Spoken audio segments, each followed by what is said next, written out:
All right, Kevin, thank you very much for taking your time and inviting me here to Digatron to talk about battery innovation and what value Digatron delivers to our battery industry. Before we jump into today's topic, I would like to ask you, how did you find into the field of batteries? Yeah, it was quite strange. I had no real intention of coming into the battery industry. I have to jump back 33 years Oh, wow. to 1992, and I was approached by a company to start up in Europe, this company in the battery industry. And I remember clearly thinking, the battery industry, well, I mean, how exciting could that be? Then we were really limited on technology. Yes. And so I went along for an interview with the company. It was a competitor to where I am now. And sure enough, my eyes were opened and I started to learn about this industry. And it began to unfold as a family industry, a family of, businesses. Yeah. It was an incredible journey. So you said like 30 years ago, right? Yeah, Roughly. 33. 33, okay. Yeah. So that's roughly the time when lithium-ion batteries came onto play. Yeah. Then when I accepted the position, then it was primarily it was lead batteries. Okay. You had NiCad, nickel metal hydride were just in the mid 90s as well. Mhm. But the main business was starter, lighting, ignition. Mhm. And it was all lead. Incidentally, jump forward 33 years, lead is still a big part of our business. Mhm. We hear these kind of funny expressions, lead is dead. Lead is not dead. Okay. And yeah, it's not going to grow at the rate that it Why did is it not dead, if I may ask? because it's in every application. So now lithium is coming, it's encroaching on every application that lead was. Mhm. Um, Lead is a fantastic recyclable battery. Mhm. You know, 98%, something like this, 98, even maybe 99% recyclable. Uh, Very well known. It can be used in, if you're not transporting it, if it's in a stationary application, it's a perfect technology.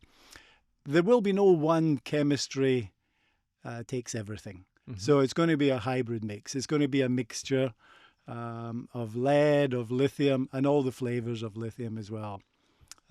Incidentally, back 33 years ago, I remember hearing fuel cells is the future.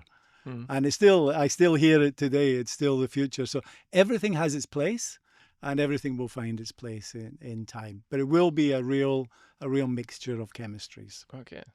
So that was the 90s, Yep. lead acid batteries and that industry. And then you went forward to, at some point, I think 2014, to approach or were approached by Digatron and then taking over. Yeah, I knew the owner right from the beginning. And we hit it off very well. Mm-hmm. And so it was going to happen at some stage. So I knew the owner right from the outset, a gentleman by the name of Rolf Beckers. Yes.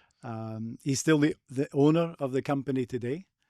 And yeah, we hit it off very well. And yeah, he inspired a lot of people to come on the journey with him. And I happened to be one of those guys. Cool. So yeah, I actually moved from Europe. I moved to live in Australia. Mm-hmm. So I'm a proud Scottish guy and also a proud Australian citizen as well. So yeah, Rolf brought me back from Australia, from the warmth of Australia, back to the colder climes of To the second to most rainy Germany. city in Germany. Yeah, exactly. But it's been a blast. I'm here. This will be my 14th year now, or something like that. 2012 I came. Okay. Yeah, so Okay. 13 years. Yeah, 2012. yeah, Right. 2012. So, and coming to Digatron now, Mm, what is the unique asset of Digatron? yeah, we have to look at different things. When I came, I really found the people. Mm-hmm. I'd come from a competitive company, so I was in the industry already. And it was really the mentality and the attitude of the people, Mm-hmm. a real can-do attitude, and a focus on customer care. So when I first came over and had a look around, just like we had the pleasure to welcome you today, I could feel from the people a warmth and a dedication, and also on the support side, Mm-hmm. and that was, when you sell a piece of equipment, that's a very short process. Could be a 6-month process from beginning. The rest of the life is looking after the client, the product, and then growing with them. Yes. And that's the bit I really saw Rolf had instilled in this company, this fantastic service approach, Mm-hmm. you know. So between sales people and the engineers, there is another department which is like applications. Mm-hmm. So they really can look at our business is not selling from a catalog. Mm-hmm. It's really a very consultative approach. And that's what I liked. Customer specific. Very specific. There is no just buy 5 units or 10 units from the catalog. You really need to sit down, especially in the world of lithium. Mm-hmm. You really need to sit down because it's about putting a solution together. So it was this one, there was a family spirit. Rolf's 2 sons still work in the company as well. And everyone feels like they're in a Digatron family. And in fact, now we call it a Digatron group. And we expanded the company in India, in Italy, and the US. So that's different as well. We're a small, medium-sized company, Mm-hmm. We're under 100 people here and in our other facilities as well. So we're really a small company. But if I may intervene, Yeah, you always also have it on your brochure, a nice statement from garage to global. yeah. That is kind of, you're a small company, yes, but you're acting quite globally because you're delivering unique technological competence where it's needed, and that is on a global scale. And that is one of these differentiators from other companies that may just be selling boxes. We need to be in the region, Mm-hmm. and we work with specific experts. Mm-hmm. So we made joint ventures, like in India, with a team that we've been working with for many years. Ador Digatron in Pune, India. They look after India, Southeast Asia. They are a phenomenal team. Okay. And maybe later we can talk about some of the specific seminars and things they do to encourage this consultative and sharing and education approach. Then we set up another joint venture in the lovely city of Verona, Italy, Mm-hmm. Digatron Systems. There we really changed our focus into lithium big time.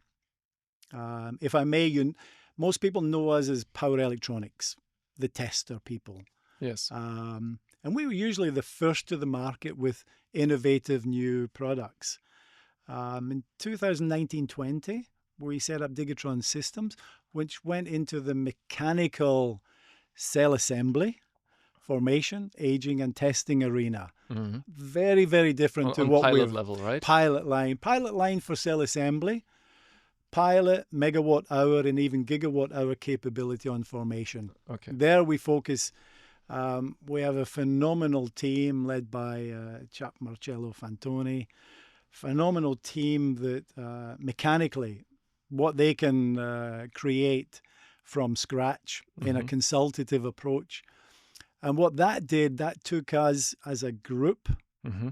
globally, that took us really into the core of lithium ion developers Yes. of all chemistries, solid state, semi-solid state, traditional chemistry, sodium ion. Okay. It really took us into the inner sanctum of their world.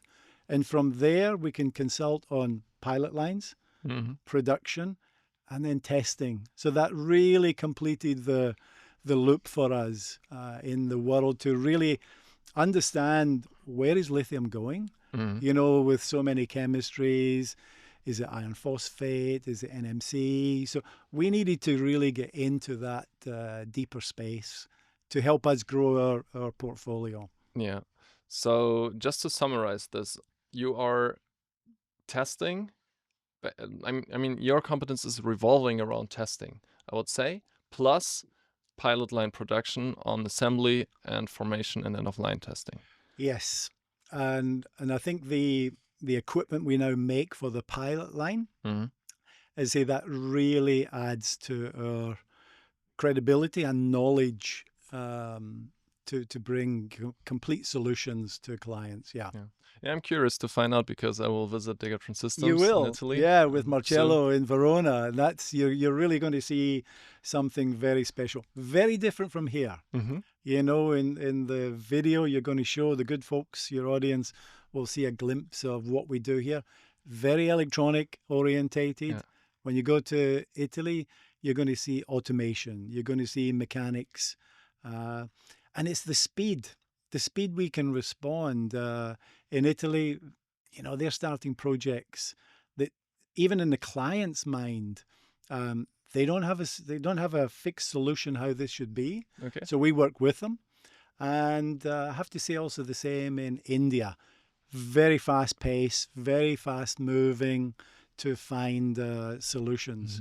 Phenomenal teams coming together under the Digatron group. Right. Before we'll go there, let's stay here in Aachen and talk about the Digatron group that is here. Yep. What are you delivering here in an overview? What are the products and services Digatron Aachen stands for? So very easy. Every sales guy in our company, they have 3 words: cell, module, pack. Whatever tester solution is required to test cells, modules, or pack.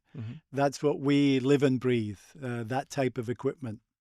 So from low current cell testing for, say, lithium aging testing, or material science research, and then we're basically going up the voltage to a module voltage, usually increasing the power level. And then from there, we go up to the full pack size. Could be for energy storage, could be for automotive. To us, the application it's okay. We're across all applications. So equipment builders, cell, module, pack. For testing equipment, also are you also delivering for gigafactory-sized plants or more on lab and pilot? There, and it depends which country you look at now as to where there's gigawatt scale. If we talk Europe or if we talk China or Asia. Traditionally, our equipment... We want to build the European battery ecosystem. Yes, we do. So absolutely. Let's have a look at Europe. Traditionally in Europe, very interesting. It's more laboratory. Even though we supply many of these, let's call it intended gigawatt clients, they're using it in a lab scale, even pilot line scale testing facility. When we go to the giga scale, we're really focusing more in the production electronics. The towers, 8-10 meter towers of trays of cells for formation. I should like to point out as well, one of our partner companies is based here in Aachen. It's again led by a fantastic young group of PhDs. It's Safion, where they have a very innovative EIS measurement detection system, which can be used for incoming cell analysis or included in with our testers for more detailed EIS. So if you don't know them, check them out. Safion. They're also right here on campus. They're on campus, and a great bunch of guys as well. Cool. So talking about your recent innovations, I think you have something to offer for EV testing, and there was a new product, or is a new product launch planned. Can you talk a little bit about it? Yeah. EV pack testing has been with us for many, many years. So our traditional product, the EVT tester, was coming to the end of its life. We had a 600, 800,000 volt. Then we started to see 1,500 volts. We started to see the power coming up. So short technical questions. Why are we talking about 1,500 volts when we're talking about EVs? I mean, the onboard voltage is at the moment 800 volts standard. Do you see it really to raise up to 1,500 volts in an EV? We not in an EV. For different, for different applications. those type of clients, and we've shipped our first 5 units in the neighboring country of Netherlands. Okay. And it's test house companies Mm-hmm. who are preparing themselves to be capable to supply all different types of applications. Mm-hmm. So this we expect, and we see a lot of interest in. But what we did to come to this new tester, first of all, we switched from traditional power devices to the latest silicon carbide devices. In the video, we spoke about how this allows us to reduce the footprint Yeah, and the you could see it. size and That's the losses. almost an order of magnitude. Yeah. Probably not exactly an order, but it's quite a jump from having those transformers Yeah. to these size, right? So interesting you mentioned about, is there some 1500? Is there less? Mhm. So we thought about that as well. We spoke with our clients globally. And so what we came out with was a tester, a dramatically smaller footprint. And it consists of 2 channels. Each channel is 750 volts, Mm-hmm. 500 amps. And now we think, okay, how can we give the clients the most flexibility? So we basically allow them to parallel, so they could parallel up to 1,000 amps, or they could series the voltage. 1,500 volts. So now they have Yeah. the whole flexibility. They have 2 testers and they can use in multiple Mhm. modes. To my knowledge and our knowledge, and this is what we like to do, we like to bring solutions, flexible solutions that no one else has thought of, but could be of advantage or benefit to clients. So we brought that. Our clients responded, liked it, and purchased it. Mhm. So yeah, so you have this 1,500 volt or 2 750 volt units. So Okay. yeah, good flexibility. What- Now, on that, Yeah. what we'd like to do is, we haven't yet launched it, and we'd like today to basically pass. You kindly came to visit us, and we have a launch video. Okay. And from that, we'd like you, Simon, to be the first to show that an excerpt or that video to your great audience that's following your Thank you. fantastic journey, which I think is a great thing you do. Thank Really you. incredible. I'm looking forward to publish it. So this is all very promising, and I'm certain that your competences are contributing to advancement in our industry. But if you need to step back and look at our industry, I think we need to realize at the moment that, industrially speaking, we are not there being able to say we have the European battery ecosystem running. Yep. I think we have extremely well competences, and from my perspective, it's not about the competences that are missing. This is what I saw as head of eLab over the last years, and this what finally drove me on founding my own company, because we don't have a competence problem, but a communication problem and a collaboration problem in that regard, to my understanding, to really unite our industry to an ecosystem, right? A collaborative group that pushes in one direction. That said, I want to ask you 2 questions and a follow-up question. The first one is, what is the biggest challenge from your perspective for our European battery ecosystem? Yeah. You actually answered your own question, and I'll expand upon it. Collaboration. Okay. Again, we're very fortunate. We, in 2020, as I mentioned, we created our Digatron systems, which took us into the world of Mhm. assembly. Mhm. So that's a different perspective from just dealing in a lab. So now we were dealing with production facilities, real giga clients. So we can now really understand their pain points. And this is an opinion. Of course, there's many other opinions. Europe, and we have to probably be comparing with China, which Of is course. 10 Yes. years ahead. And it's scale, it's ramp up. Europe has fantastic experts. It's not a knowledge lacking. We are individual countries, and what can happen there is collaboration can be stalled with let my lawyers check that for a second as to how we're going to collaborate. So I think Yes. that's just how we are as a European nation. It can be trickier to really collaborate, to find the way around, because there's different players There's economics, there's legal side. There's not just a, yeah, let's go for it. Ramp up is probably the biggest, most difficult thing for any of our would-be gigaplants. Collaboration. And we join many associations. You know, we're in BIPA, we're in Upsell. In the US, we're in a fantastic one, NatBat Association.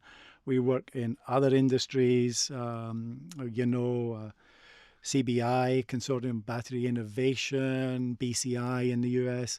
Different chemistry, but Yes. we put ourselves in this arena to try and understand. And it's, you know, if you look at China, 10 years at least ahead, the scale.